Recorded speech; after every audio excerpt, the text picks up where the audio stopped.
3-second rep rule has changed my body for the better, and here is why you are missing out. Most people rush through all of their reps. They think that the faster they move, the more burn that they feel, the better off they're gonna be. But that couldn't be further from the truth. Truth is, the slower you go and the more controlled your reps are, especially on that downward contraction, the better off you're going to be now and forevermore. I'm telling you, I used to do the same exact thing. I would rush through all of my reps. I would make sure my workout was done as fast as I could. I would make sure my heart rate got as high as it could. But let me tell you, that is not the best way to build muscle, and I'm going to show you how to do it more effectively. First things first, let me tell you the difference between an eccentric and a concentric muscle contraction. An eccentric muscle contraction is when you are in the lowering part of your exercise. So right here, I'm doing a bicep curl, and as I'm lowering this dumbbell down, my bicep here is getting longer. My muscle is getting stretched out. In that same exercise for the bicep curl, when I am lifting the dumbbell up, that's called a concentric contraction. When we're doing this, we are lifting the weight and we are shortening our muscle. So literally the muscle is getting shorter. This goes the same for squats, deadlifts, presses. No matter what exercise you are doing, you will always have an eccentric or lengthening portion and then a concentric or a shortening portion. Research shows that eccentric focused training enhances hypertrophy and strength more than concentric dominant work. So the slower you go on that eccentric, the more muscle you can potentially build.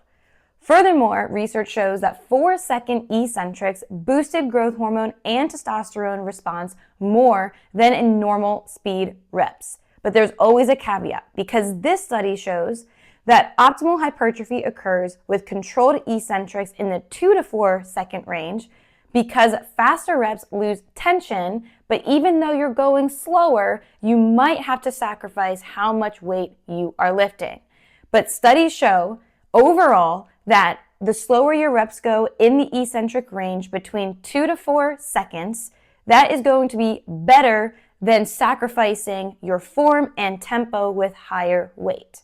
So in my opinion, the 3-second rule on that 3-second eccentric is the sweet mark between tension, tempo, and weight. You can still lift a substantial amount of weight in those 3 seconds without sacrificing your form, your tempo, and how much weight you can lift. In this example of my push-up video, one side is showing a 3-second eccentric while the other side is showing a 1-second eccentric. As you can see here, one rep is moving faster while the other rep is moving slower. Notice here that the fast rep is all momentum, but with the 3 seconds down, every fiber is under tension the entire way. So this is reinforcing that mind to muscle connection, and you really want to feel the stretch all the way down and the squeeze all the way up.